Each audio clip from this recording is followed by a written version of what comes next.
Welcome everybody to macroeconomics. I'm going to talk to you today about the Great Recession. When I say the Great Recession, I'm talking about 2008 to about 2009, 2010. In many ways, it has continued all the way through 2013 when I'm doing this lecture. The whole event really started a long time ago. It wasn't something that came on quickly in 2007, 2008. It started all the way back in 1938. In 1938, the government created Fannie Mae. You probably heard that term. Fannie Mae was created by the government to buy mortgages, repackage them, and then sell them as securities or stocks. And this was seen as a way to create additional revenue. Fannie Mae is privately held. You can buy stock in Fannie Mae, but the government does control it, and the government is in position to bail it out if necessary. So in 1938, Fannie Mae was created to buy, repackage, and sell mortgages. In 1970, Freddie Mac was created to do the exact same thing.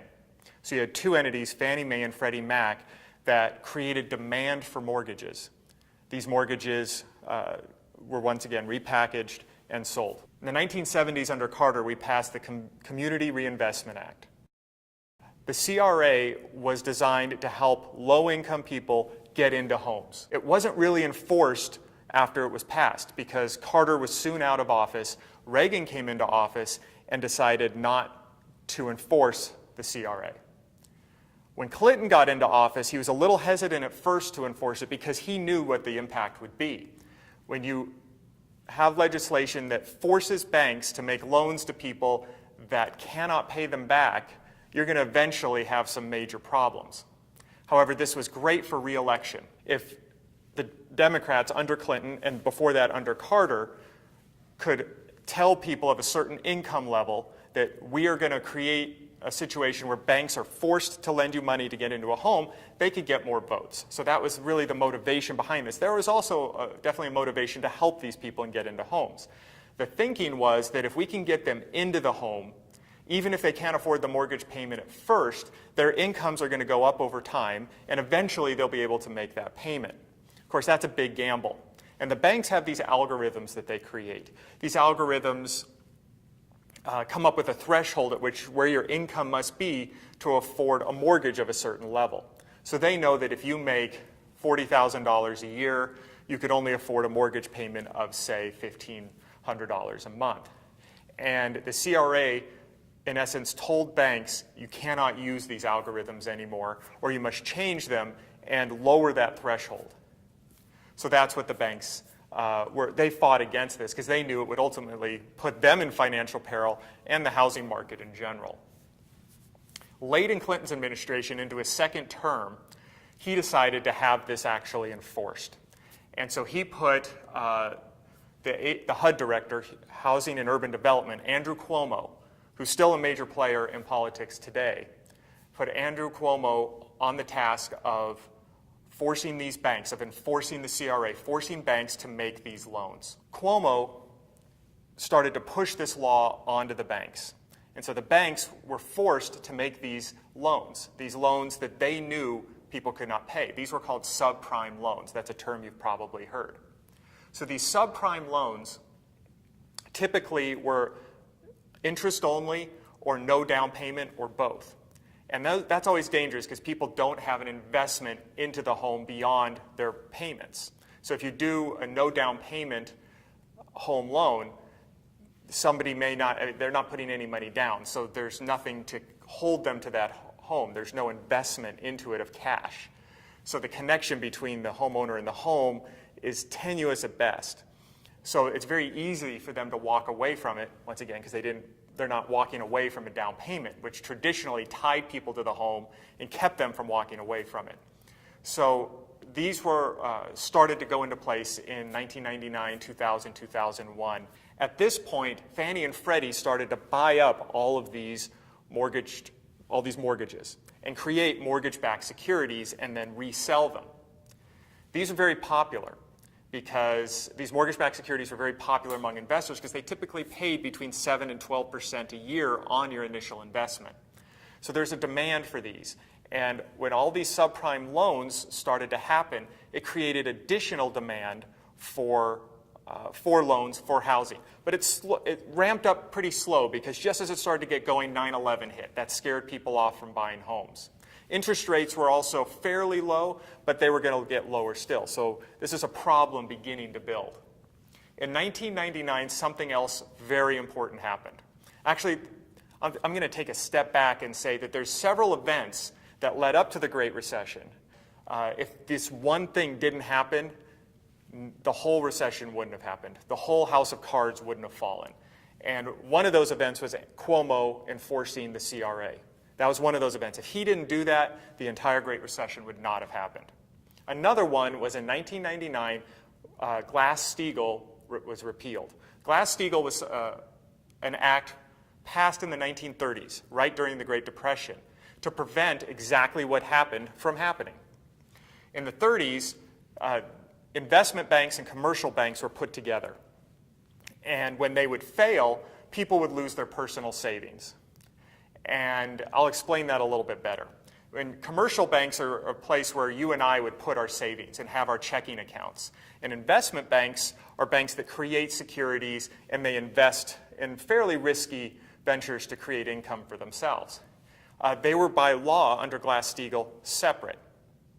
So if I were to put my money into a commercial bank for my checking account, my savings account, or something else, and that money were to be, and they were connected to an investment bank, the investment side of the bank would then use that money for fairly risky investments. And if those investments were to go bad, I would lose my money. And that's what happened in the 30s. So they put Glass-Steagall into place to prevent that from happening. Glass-Steagall was repealed in 1999. This is something you hardly ever hear about. I'm assuming this is the first time most of you have heard of Glass-Steagall. And here's why. In 1999, the Republicans in Congress decided that this should be repealed. They said if we combine commercial investment banks, the economy will grow faster. They can create new investment tools, get more money circulating through the economy, things will go smoother, will go faster, the economy will boom. President Clinton agreed with them. So the Republicans passed the law, and the Democratic president signed it. This is why you don't hear about it, because both political parties were at fault. And if both are at fault, neither are going to talk about it. If one's at fault, the other are going to yell and scream and say, hey, this was the cause of the problem. So this really, nobody's ever heard of this because it's kind of kept a secret that they repealed Glass-Steagall. So when they repealed it in 1999, this allowed commercial and investment banks to come together. So now banks were allowed to take your personal savings and go invest it however they wanted. With a commercial bank, a strictly commercial bank, they could lend it out to another person with and make a little bit of interest, but that's very low risk. The investment side can do very risky mortgage-backed securities and other things, which we're going to get into in a minute. This opened the door to the term too big to fail. Because if a bank is so big with personal savings accounts of tens, hundreds of thousands, millions, tens of millions of Americans, I mean, you're looking at something like B of A, Bank of America, that bank can't fail because the government would then have to step in and save all of the money that was lost and repay all the money that was lost, either by bailing out the bank or through the FDIC, Federal Deposit Insurance Corporation, which is a government entity that all of our savings are insured through this. So they either have to step in and repay back all of our savings or bail out the bank, because if they let tens of millions of people lose all their money, the economy is going to crumble. Those people are going to not be able to buy food. They're not going to be able to buy housing. Everything would fall apart. So it was at this point that those banks became too big to fail, and they knew it. And so that allowed them to take tremendous risk because they knew the government would have to bail them out if something went wrong. In 2001, 9/11 occurred. And when that happened, there was a big fear for the economy. There was a fear that people would stop spending. Our entire economy is based on people spending money. If I don't spend money, then the stores I normally shop at don't get as much income, and they have to lay people off. And the owner of the store can't spend as much money, and the employees of the store can't spend as much money, and the person who was laid off can't spend as much money. So all the stores they shop at will suffer, have to lay people off, and all those people will spend less money. And so this is a snowballing effect. that as soon as people stop spending, it affects everybody else. And our entire economy, whether it's for good or bad, is completely dependent on people spending money. We have to spend in order for the economy to keep going. So when 9/11 happened, the fear was everybody would get scared, and when people get scared, they stop spending and they save.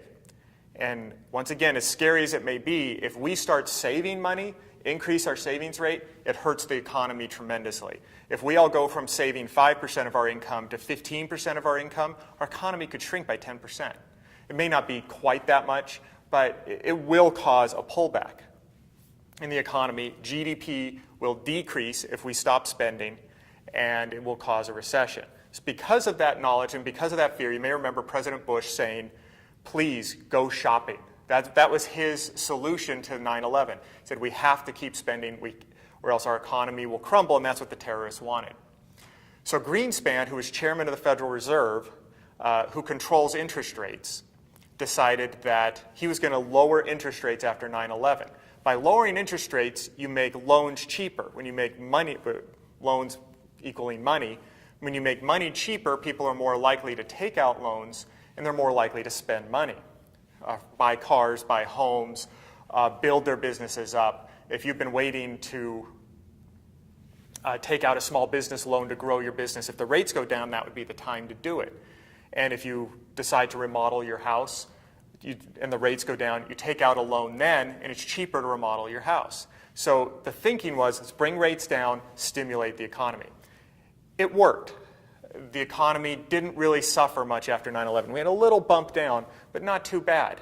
The problem was that after the initial shock of 9/11 wore off, we kept rates low. We got addicted to the stimulus of the low rates, and the economy became dependent on it. Well, stepping back into housing and what caused the Great Recession, when those interest rates were low, people started to buy houses. And the CRA was being enforced, so more and more folks were able to buy houses. So you had maybe 100 million people were home buyers before the CRA and before the low interest rates. When interest rates went down, that made houses, mortgage payments cheaper, so more people were eligible. And when the CRA was put in place and the rates came down, it also created more demand for people to buy new houses, to upgrade. Or even to refinance their existing house and pull money out. All of this began to happen at once. And when this happened, the demand for houses went way up because so many new people to the market. Instead of 100 million people being eligible to buy houses, you now have 120, 130, or 140 million people able to buy houses, or families able to buy houses. This was unprecedented. So all of this demand, as you know, supply and demand, when that demand started to increase, the prices increased. And we all remember how the prices of homes in 2002, 3, 4, 5, and ultimately in 2006 just kept going up and up and up. And people thought, I don't want to miss out on this. I need to get into this housing market, or else I'm not going to be able to afford a house. If it's 2002 and I was looking at a house that was $100,000, and in 2004 that house is close to $300,000, you're worried that it's going to be $1 million in another 2 years, and I better get in now. So it created tremendous demand, and the demand fed on itself. Well, on the mortgage side, as these more and more mortgages were being made, these were being repackaged by Fannie and Freddie and by the investment banks and resold as mortgage-backed securities. There's a tremendous demand for these mortgage-backed securities because they were AAA rated, mistakenly AAA rated. We're going to talk more about that in a minute. And AAA rated is as secure as something gets. The U.S. government, as of 2013, is no longer AAA rated. So to have anything be AAA rated is just outstanding. That basically means to an investor, it cannot fail. It will always pay off. And these mortgage-backed securities were paying 7 to 12%. And so to get 10%, to take an average, to get 10% on your money at a AAA rating is amazing.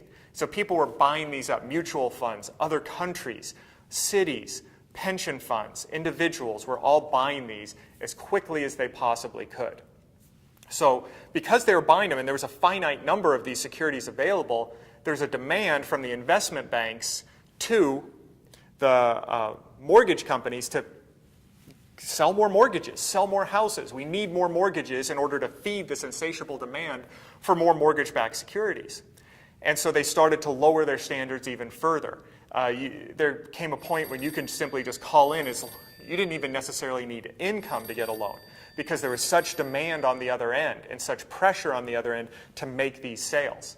And the pressure came all the way through, all the way down to the agent level, the real estate agent level, to the real estate brokers, to the assessors, to the mortgage banks, and then from the investment banks. It just went from one stage to another so they could sell these mortgage-backed securities because so many people were demanding them. And what was interesting is the original home buyer who was buying this overpriced home, in many cases was also looping all the way around and investing in those mortgage-backed securities, in a sense buying back their own mortgage. Maybe not directly, maybe through as a pension fund, mutual fund, retirement fund, something like that.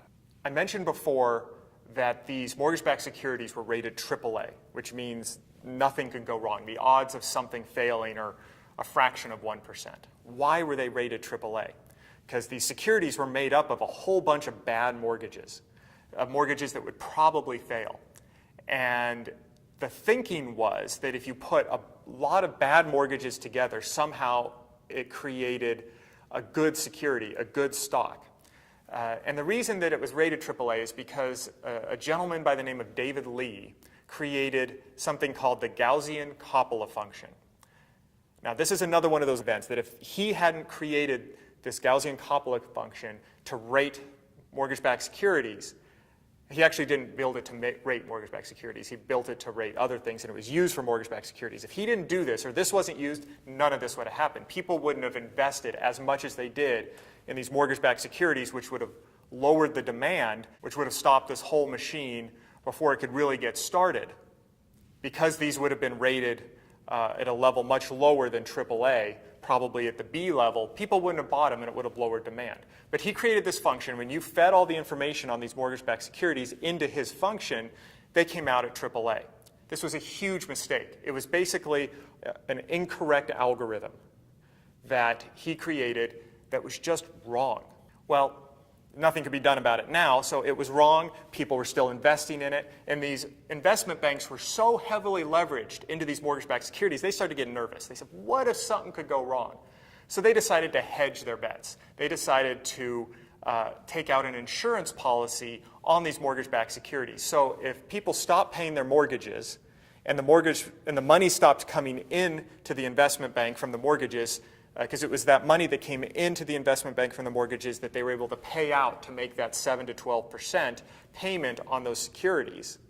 If that money stopped coming in, they wanted insurance. So they went to the biggest insurance company in the world at the time, AIG. Now, that's another company you've probably heard about. AIG started insuring all of these investment banks against potential loss of income from people not paying their mortgages. And AIG thought, boy, we're going to make a ton of money on this because we're insuring AAA rated securities. They're never going to fail. So they based their rates and the payments on AAA. So now all of these investment banks were insured through AIG.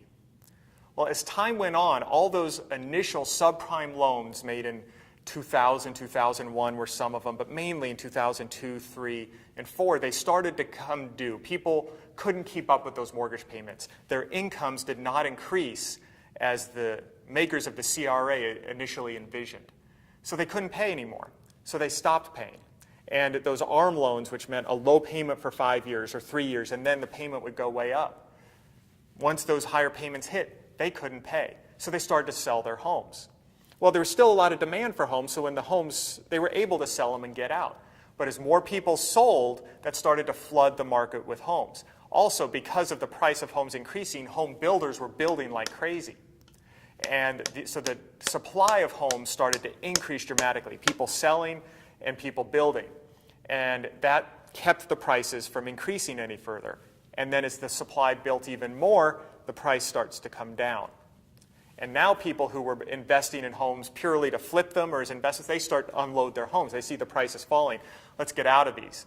So people started to sell their homes. Supply increased even more, driving prices down even further. Then what happens is people who bought their homes for $300,000 now see their home only worth $200,000, and they have no equity in it. They put no down payment, so they're not tied to that home. And they say, well, why am I going to pay a mortgage on $300,000 when my home's only worth $200,000? I'm done. I'm out. Keys in the mailbox, we're leaving. That started to happen quite a bit. Or they would say, I'm just going to stay in the house, stop making payments, and when the sheriff comes to boot me out, I'll go. Started to happen a lot. People would just abandon their homes, live in them as long as they could, but why make payments when the house is worth so much less than you paid for it? And once again, you have no down payment in that house, so you're not losing anything. And other people who had owned homes for 20 years and saw the house that they bought for, or 30 or 40 years, the house that they bought for $30,000 in 1970, now worth $800,000, they took out a home equity loan either to fix up the home or just spend however they wanted. They maybe took $300,000-$400,000 out of their home, and when the home was $800,000, they didn't worry about it, but as the value comes back down, they think, why pay on this $400,000 I pulled out of the home? Why not keep the $400,000, stop making the payment, and walk away? Wait till the market turns and buy in again later. They started doing that. More supply, the house supply starts to increase, prices continue to fall. So as people stop paying their mortgages, what happens to the mortgage-backed securities? Well, they're based on the mortgage payments coming in so they can then pay out to the investors. When the mortgage payments stop coming in, they can't pay out any longer. And so the investment banks start to have to dip into their reserves, including your savings account, including your checking account. So that's the commercial investment connection that Glass-Steagall, when that was repealed, those banks came together again. This is where it started to get scary. And so these investment banks started to say, hey, AIG, we have all this insured through you. We need our payment. So AIG starts paying everything out. But pretty soon they're going to run out of money.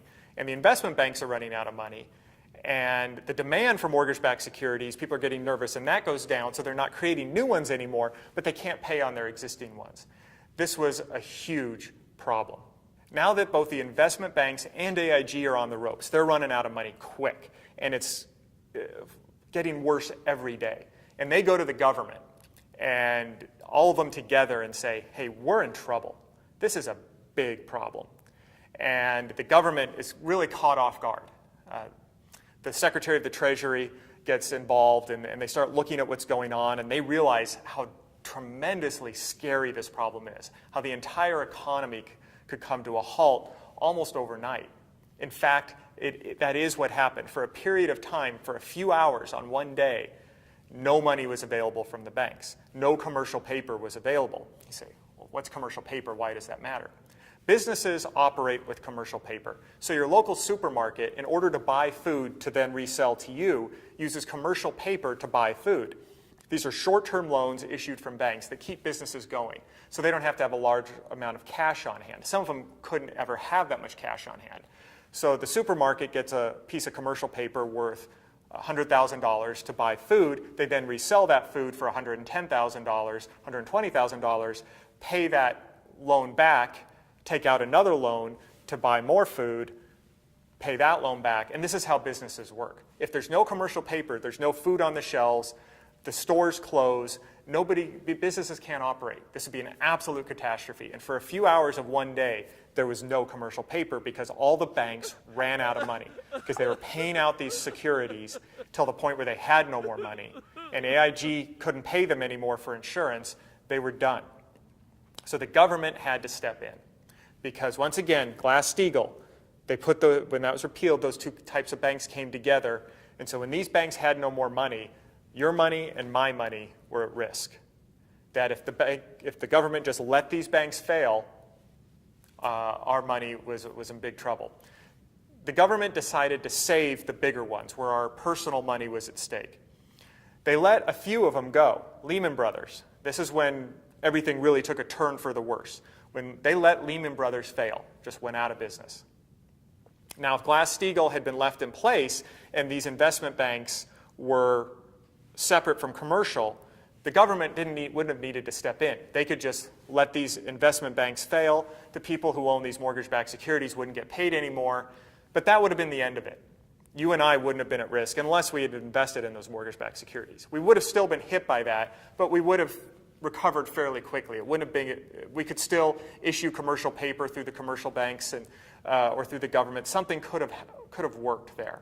But because they were all tied together, it wasn't going to work. The government had to step in and save us. So most people were completely oblivious that all of this was going on until the President Bush in 2008, late 2008, right in the heart of the election, of the Obama-McCain election, came on TV and basically scared all of the population. He said, this is a huge problem. We have to step in. We have to bail out the banks. That's when they put TARP into place, the Troubled Asset Relief Program. They had to step in and save these banks to keep the economy going, to keep commercial paper available, to keep our savings safe. They had to do this. And Bush came out and talked about this tremendous crisis that most people were completely oblivious to. Well, we talked earlier about how a lack of spending creates a recession. In and of itself, the bank problems, the problems with the banking industry, wouldn't have necessarily caused a recession. Once they were bailed out by the government, they could have issued commercial paper. Yes, they would have been more hesitant to give loans, which would have caused a little bit of a slowdown, but rates were still low. We probably could have worked our way out of it, but the consumer got scared, and we all stopped spending, which is the worst thing that can happen. We started saving, and we talked before about how when you start saving, you stop spending, and I'm no longer buying stuff from store A. The guy who owns store A can't buy from store B, and that snowball begins to roll and get bigger and bigger, and it caused a recession. And people started getting laid off, and companies started to downsize and streamline and get rid of unnecessary expenses and employees. All of this shrinks the economy, which is what happened after 2008. And so the government decided to print money to stimulate the economy. And when the government printed more money and lowered interest rates, they lowered interest rates as low as they can go to absolute nothing. Money was free for the banks to get from the government to then loan out. When this happened, the economy started to rebound a little bit, but it didn't help nearly as much as they had hoped. People had come up with a new normal. They had gotten used to living on a little less. Companies had gotten used to being streamlined. And up to this point, 2013, we've had a very hard time coming back. We have 8.5 million people in 2013 are no longer in the workforce that were in the workforce in 2009. 8.5 million people have stopped looking for jobs and have just taken themselves out of the workforce. The number of people on food stamps is at an all-time high. It is a very scary situation. The number of people on unemployment, all-time high. People are running out of their unemployment and just staying unemployed. The economy has adjusted itself at a lower level. Now, how the economy can rebound and move forward, we'll talk about that throughout the class. But I feel it's very important that we talk about why the Great Recession happened, since it's so recent. And in many ways, we're still in it. A recession is when the economy shrinks for consecutive quarters. But it can shrink for consecutive quarters and then stabilize. And when it stabilizes at that lower level, it's technically no longer in a recession. But you're at that lower level where everybody has things a little bit worse. And so politicians and economists will say, well, we're no longer in a recession.